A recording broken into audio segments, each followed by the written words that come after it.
Bonjour à tous et bienvenue dans ce nouvel épisode EDB World. Aujourd'hui, je vous emmène avec moi pour visiter le chantier de Toutatis.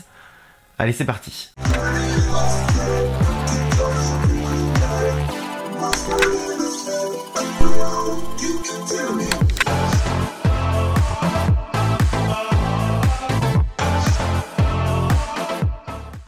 Avant de commencer, je vous invite à vous abonner à cette chaîne YouTube ainsi qu'à me suivre sur mon compte Instagram car en parallèle de cette vidéo, on va y poster des choses qui seront donc en rapport avec le chantier de Toutatis. On vient de rentrer sur le chantier. Bon, je suis à ça de m'évanouir, mais ça va très bien.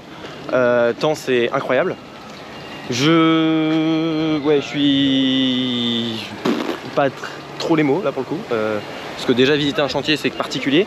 Visiter un chantier au parc Astérix c'est encore particulier. Et ensuite deuxième chose c'est le fait d'avoir un coaster comme Toutatis qui ouvre quoi. C'est juste complètement dingue. Là je comprends pas trop ce qui se passe. C'est voilà. Alors petite parenthèse, on a passé combien de temps là?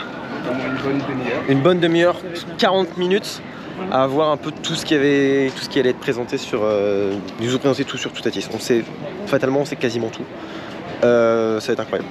Il y a trop de trucs à dire, ça va être incroyable. On a vu un on-ride avec décor et tout. Quelques infos avant de poursuivre. Sachez que le coaster s'appelle donc Toutatis, qu'il ouvrira en 2023 au parc Astérix. Donc on n'a pas de date définitive, mais dès que le parc en communique une, je me ferai un plaisir de la relayer. Lors de la présentation qui nous a été faite sur le parc, on a appris quelques petites choses, notamment, bon ça on savait déjà un petit peu, mais qu'à l'origine, le coaster devait prendre place à côté de Goudurix. C'est d'ailleurs les premiers plans qui ont fuité, ils viennent de cet emplacement-là. Ensuite, ils ont déplacé le coaster, donc là où il est aujourd'hui, près de la trace du Hura, avec les contraintes qu'on lui connaît, la trace du Hura, parce que forcément construire un coaster à côté d'un autre, c'est un peu plus compliqué parce qu'il faut prendre en compte l'autre coaster. Quand un parc décide d'acheter une montagne russe, ils font appel à plusieurs constructeurs.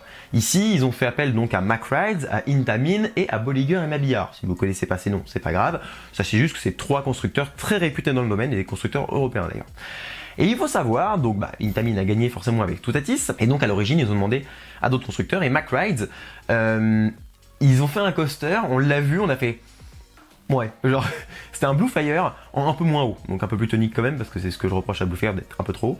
Mais concrètement, c'était un truc plus compact que le Blue Flyer, mais c'était un Blue Flyer bis custom pour le parc Astérix. Heureusement qu'ils ont pas pris ça. Après, c'est pas pour critiquer Mack ou quoi, c'est surtout parce qu'en fait, c'était il y a 5 ans qu'ils ont fait ces demandes-là. Parce que forcément, il y a 5 ans entre le moment où ils ont fait les demandes et le moment où le coaster il arrive. Et donc, forcément, ça fait 5 ans de retard au niveau technologie ou au niveau un peu folie des constructeurs. Ça peut paraître bête, mais ce qu'on a aujourd'hui, Toutatis, ça a été pensé il y a longtemps. Il faut en être conscient. C'est pour ça qu'aujourd'hui, tout le monde dit oui, il y a beaucoup de retours en arrière et tout. On en est inondé. Ouais, mais en fait, il y a 5 ans, il n'y avait aucun coaster qui en avait quasiment. Et donc, c'était une innovation et tous les parcs ont dit on prend ça, sauf que à la fin tout le monde a à peu près la même chose, même si ça varie énormément, les retours arrière, etc. Mais bon, sur le principe, ça reste proche et du coup, forcément, beaucoup de constructeurs en ont. Donc ça, c'est pour ça que les parcs ouvrent aujourd'hui des attractions qui en fait ont une technologie d'il y a 5 ans. Et il y a 5 ans, Mack Rides, c'était pas The Ride to Happiness. Enfin si, mais dans le sens, non, ils avaient fait un coaster, c'était pas, on l'a vu. Après, il faut être dedans pour le tester, c'est sûr. Mais bon, c'était pas exaltant, quoi. Franchement, c'était ça aurait fait une bonne machine, évidemment on aurait été content de l'avoir quand même, mais il n'y aurait pas eu le waouh, en tout cas sur le papier. Ensuite il y a Bolliger & Mabillard qui a proposé une dive machine, donc c'est Baron à Efteling, donc c'est une montagne russe, on chute comme ça, à pic. C'est sympa, j'aime bien celle de Baron, par exemple j'aime bien, mais c'est classique. Là pour le coup c'est classique, en plus Bolliger & Mabillard se renouvelle pas trop. Et là pareil, on l'a vu, on a fait heureusement qu'il n'y a pas eu ça, parce que oui c'est impressionnant, oui le public aurait trouvé ça impressionnant, mais en fait il fallait un vrai coaster puissant et qui en jette et avec un vrai côté intense. Et c'est vrai que ça se voit pas sur une dive machine parce que c'est un peu un design bizarre, en plus ça fait des courbes. Dans un parc je trouve ça un peu disgracieux, même si je suis toujours impressionné parce que j'adore la technique et tout, mais je trouve ça un peu disgracieux. Et c'est vrai que là je trouvais ça moins joli. Après ils peuvent faire aussi comme Efteling une déco de bâtard et du coup là c'est plus du tout disgracieux. Mais c'est vrai que je me suis dit bon ok, c'était une dive très classique. Et ensuite, Bolliger & Mabillard a proposé un wing coaster. Donc un wing, c'est comme Phoenix à Toverland. Et ça, pour le coup, waouh. Là, j'ai fait ah ouais, ça c'est ouf. Moi, j'adore les wings. Et en plus, il y a un côté vraiment très beau. Pour le coup, le rail, c'est très sinueux, c'est très joli. Et le train, c'est magnifique aussi. Donc pareil, Toutatis a été choisi. J'en suis ravi qu'ils aient choisi Intamin parce que ça reste un constructeur au niveau sensationnel qui est incroyable. Et mais voilà, le deuxième que j'aimais bien, c'était wing coaster. Après la dive et le coaster Mack, j'étais beaucoup moins emballé. Mais voilà, ils ont présenté ça. Je trouve ça franchement sympa. Et du coup, je comptais vous en parler un petit peu parce que je trouve ça cool. Quelques autres infos qui me paraissent intéressantes sur le coaster. Il faut savoir qu'on aura 3 trains. Alors bon, on dit comme ça, on dit ok 3 trains, mais ça augmente le rendement. C'est pas comme sur Tonnerre de Zeus où on a 3 trains mais que 2 qui peuvent circuler sur le parcours. Là, les 3 pourront circuler sur le parcours. En gros, je vous explique, on a donc la première partie avec un premier launch, virage et la zone de triple launch. Tant que le coaster n'a pas quitté cette zone-là, il est dans la première zone bloc. Pour ceux qui ne savent pas ce que c'est une zone bloc, je vous mets une vidéo en fiche, mais concrètement, c'est des zones pour éviter que les trains se rentrent dedans. Chaque train, en fait, a sa zone, voilà, tout simplement. Et tant que la zone devant lui n'est pas libre, il ne peut pas y aller. C'est aussi simple que ça. Et donc, il faut savoir que du premier launch, donc de la gare jusqu'au top hat, en fait, jusqu'au moment où le coaster va pouvoir chuter, et ben ça, c'est une zone. Et donc, une fois que le coaster a chuté, on peut envoyer un autre train donc, sur le premier launch. C'est quand même cool, c'est qu'on pourra potentiellement voir d'autres trains circuler peu ou prou sur le même parcours, ça c'est cool. Mais du coup, ça permet d'augmenter le rendement considérablement. Et le troisième train, du coup, lui, il est en gare et il se charge ou décharge. Le rendement sera d'à peu près 1200-1280 personnes par heure.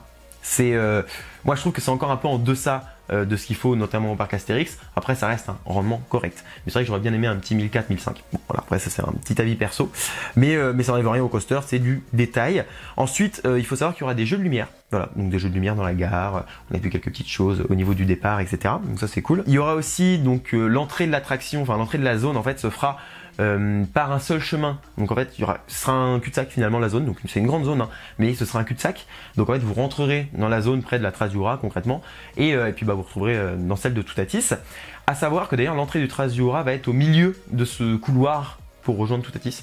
Donc en fait, l'entrée va être déplacée, ça c'est plutôt cool. Pour la petite information, il faudra faire 1m30 pour monter dans le coaster. Voilà. Petit détail, mais je pense que c'est important si vous vous posez la question. Après, je pense qu'il y aura aussi une limite en hauteur.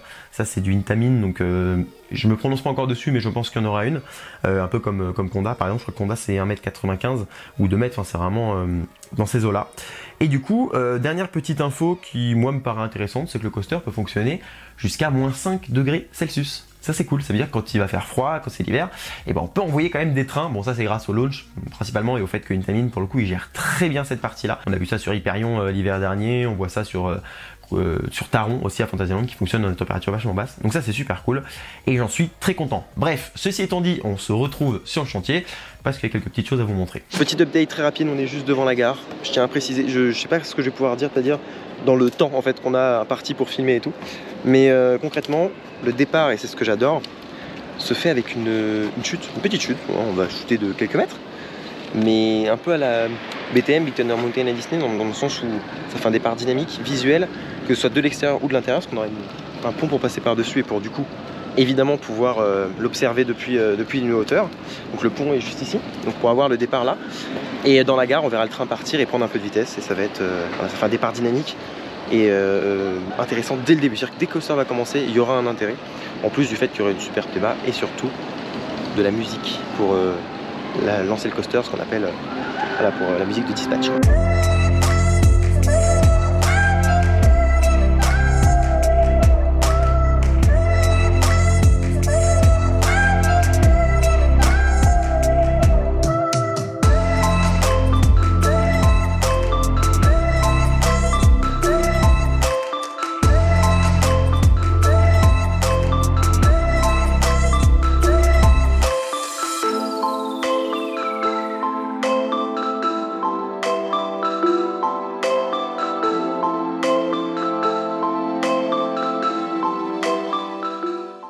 Du coup bah là on est clairement dans le chantier. Petit update, là c'est la zone de stockage des trains, enfin voie de garage, un peu thématisée où ils expliquent qu'en fait ils construisent un deuxième tumulus. Le tumulus c'est ça, c'est la gare qui n'est pas encore finie hein. Et en fait ils expliquent qu'ils ont construit un deuxième, et le deuxième c'est censé être la voie de garage, c'est pour t'aimer hein, c'est voilà.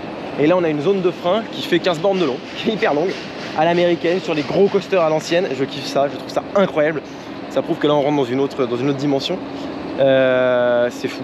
Alors après on est très proche de la trace du Hura et on voit beaucoup la trace, c'est pas choquant. Moi j'aime bien voir ce coaster, mais c'est vrai que du coup il est très présent et ça fait un truc très visuel dans la zone. Et puis aussi ils ont conservé un arbre au cœur de la zone et ça je trouve ça incroyable, c'est un très vieil arbre. Donc bah, c'est trop cool de voir ça. Autre chose, vous avez donc une file d'attente de 20 minutes, donc en fait vous comprenez qu'une file d'attente on fonctionne avec des boucles. En fait on va pouvoir fermer la file d'attente s'il n'y a pas trop de monde, et ce fait que les gens vont faire un petit chemin. Et s'il y a beaucoup de monde, là on va faire l'inverse, on va ouvrir la file d'attente au maximum. Ce que vous voyez en bois ici, c'est la file d'attente, enfin la future file d'attente. Et si elle est en bois, c'est que c'est une zone marécageuse et donc qu'elle doit être sur pilotis. Donc il y a une énorme partie de la file d'attente qui est entre le coaster sur pilotis, sur du bois. Je trouve ça absolument merveilleux. Visuellement, ça en jette, alors que c'est une contrainte en fait, mais qui a été clairement transformée. Les points de vue qu'on a et puis la file d'attente, elle sera incroyable. Dans le coaster, on verra hyper bien le coaster, on verra la trace, on verra, il y aura des arbres aussi, c'est très boisé.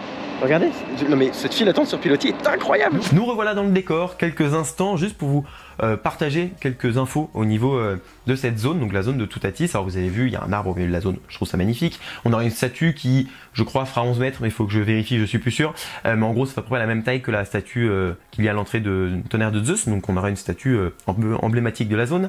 Et surtout, on a une aire de jeu, une grande aire de jeu avec une structure, une espèce de sanglier géant doré, enfin ça va être super cool, qui du coup permet à encore une fois d'étendre l'offre et de pouvoir venir avec des enfants dans le parc Astérix. Les enfants sont à côté des montagnes russes, donc ils ont ce petit feeling de ah j'aimerais bien monter là-dedans plus tard, et en même temps ils peuvent attendre si leurs parents le font ou leurs frères et sœurs, etc. Donc ça c'est cool. On a donc une zone vachement fournie parce qu'on a une attraction, une aire de jeu, un bel arbre. Enfin voilà, c'est vraiment cool. Et surtout on a un restaurant. Alors à l'origine ça aurait dû être un snack.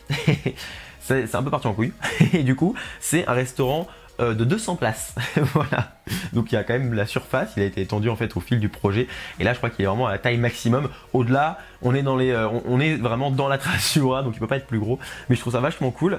À savoir que donc ce sera des produits locaux qui sont vendus dans ce restaurant-là. Petit point sur les pylônes de trace Jura. C'est pas choquant, c'est très présent, hein, qu'on se mente pas là-dessus, c'est un truc énorme. Ce qui est plus impressionnant, c'est quand la trace passe, tout tremble, c'est vraiment cool. Mais bon, je pense que quand la zone sera animée, décorée, etc., on aura vraiment une vue sur la zone qui est dégagée. Et à côté, on aura la trace. Bon, moi ça me fait kiffer de voir la technique. C'est un coaster un peu particulier parce qu'il est vraiment très haut, la trace du Jura. Voilà, à voir une fois fini, mais comme ça, moi ça m'a pas plus gêné. Au contraire, c'est même une présence visuelle importante, qui du coup même... englobe encore un peu dans la zone, donc ça j'aime bien, voilà, petit détail, mais on verra sur place. Concrètement, on verra une fois que la zone aura ouvert. Au-dessus de moi, derrière, il y a une rampe qui est une rampe d'accès à la base qui existe pour la technique, pour faire une maintenance sur une certaine partie du splatch, du grand splatch. Et en fait, au-dessus de cette rampe, finalement, ils vont mettre une attraction qui est un nébulase, donc on le sait, c'est un type d'attraction de chez Zamperla. Ouais, c'est des nacelles qui vont monter et descendre. Moi, j'en ai encore jamais fait, il faudrait que je le fasse, un de ces quatre. Mais visuellement, c'est magnifique et je suis très content qu'ils mettent ça ici. Alors, certains diront qu'ils auraient pu mettre autre chose. Déjà, on nous a expliqué qu'il y avait une contrainte de place, premièrement, ce qui est sur une petite butte, quand même, c'est assez intéressant. Et surtout, c'est une attraction qu'on ne peut pas ouvrir en tant que nouveauté, parce qu'un parc comme le parc Astérix a trop de visiteurs pour pouvoir ouvrir ça, qui a un petit rendement, et ils ne pourraient pas vendre ça comme une grosse nouveauté. Il faut qu'ils l'ouvrent en même temps qu'une autre attraction majeure, et donc c'est le cas, et moi je trouve que c'est juste parfait.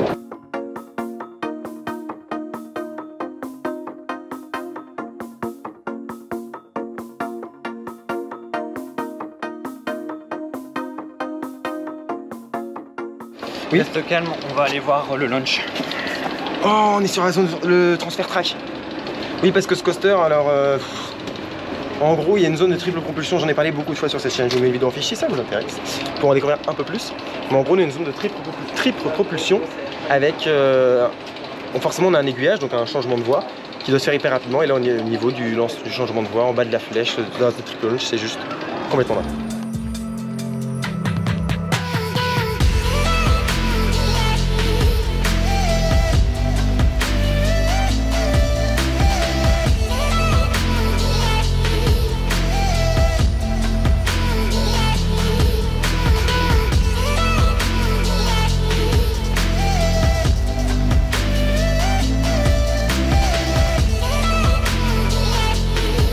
Bon, là on est donc toujours sur cet endroit incroyable qui est la zone de triple propulsion avec l'aiguillage, l'aiguille derrière, qui est, enfin la flèche derrière où le coaster remontera, bref c'est juste complètement fou. Pour information, la table de transfert, donc l'aiguillage va bouger en 5 secondes. On sera entre des murs, donc ça va être, la propulsion va être complètement folle parce qu'elle sera amplifiée par le côté mur autour avec des head choppers, donc des choses qui vont, on va l'impression de se les prendre sur la gueule concrètement. C'est l'espèce de bout de bois là qui est au-dessus. De poutres où on a l'impression de se les prendre. C'est normal, c'est fait pour. C'est pour faire peur, mais il n'y a pas de risque. Et c'est que des choses comme ça. Et cette zone est incroyable. Et on a vu tous les concept art, on a vu toute la déco, tout ça. C'est vraiment très très beau et c'est du très très haut niveau. Vraiment, je suis bluffé là.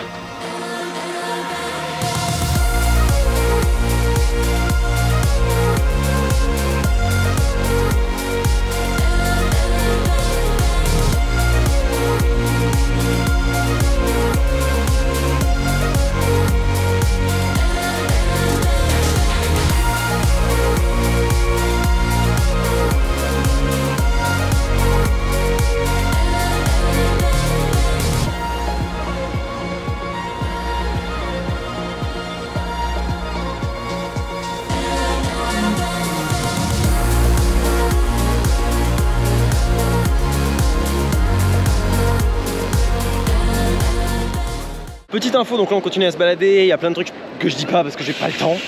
Mais concrètement, on vient de passer sur la zone de launch. C'était fou, il y a la terrasse qui sera à côté de la zone de launch. Donc voilà, on pourra la voir depuis la terrasse, c'est incroyable. Là on est au pied du top hat, au-dessus de moi. Avec la trace qui passe, on est vraiment au pied. Et il faut savoir que les launches sont refroidis pour éviter que ça pète, parce que ça chauffe énormément les launches. Ici, ils sont refroidis par glycol à moins 10 degrés. Ce qui est complètement dingue, c'est vous dire à quel point les launches vont être intenses et puissants. Parce que voilà, c'est refroidi avec un truc un peu tonique. Voilà, et là on est dans la zone où le coaster est très très bas.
On se balade toujours dans... Là on est vraiment au moment où le coaster est ras du sol, il a fait le triple launch, il est tombé du top hat et il bombarde sa race.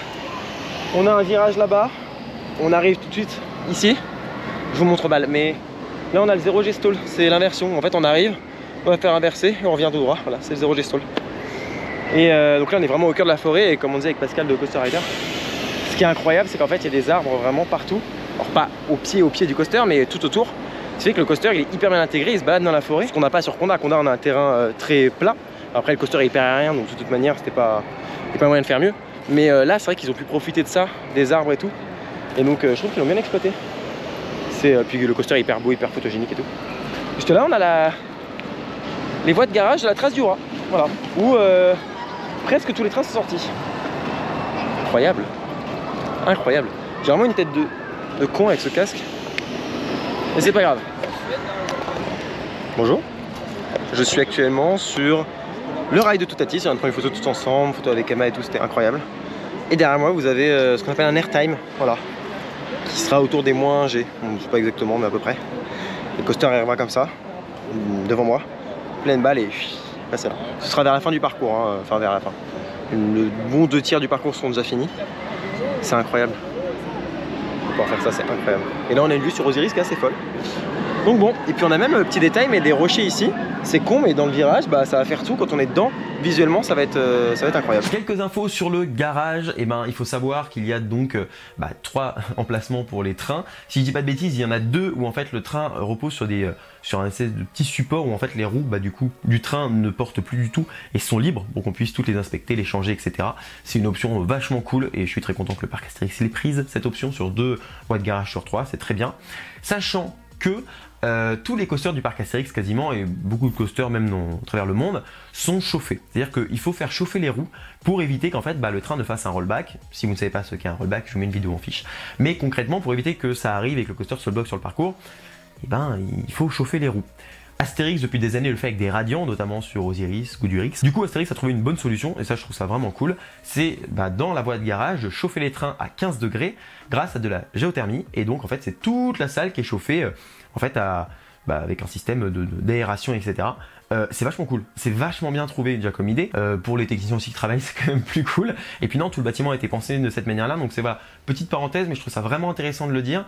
Et je trouve que c'est une très bonne idée de le faire de cette manière. Voilà, je tiens à remercier le parc Astérix et tous les intervenants, surtout donc les 2 personnes qui ont œuvré sur le projet et les 2 personnes de la communication qui étaient avec nous. Sachant que bon là, je cite pas leur nom parce qu'on sait jamais, je sais pas s'ils le désirent ou pas. Mais quoi qu'il en soit, on est super contents parce qu'ils ont fait un travail de fou, on a passé une journée fabuleuse. L'échange entre les passionnés était incroyable, mais l'échange du parc Astérix aux passionnés l'était d'autant plus.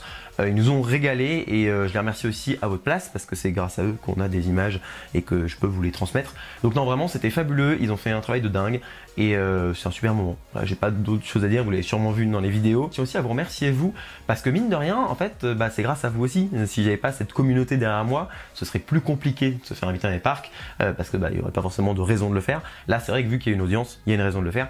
Et donc je tiens à vous remercier pour ça, et de plus en plus nombreux à me suivre. On est 40 000 sur cette chaîne YouTube, on est 9 000 sur Instagram, 20 000 sur TikTok. Enfin, ça commence à être gros quand même, c'est plutôt cool. On est sur Twitter aussi. Enfin, je suis sur Twitter, près de 1800 personnes. Enfin, c'est quand même énorme. Et du coup, je tiens vraiment à vous remercier pour ça et pour tout la confiance que vous me portez.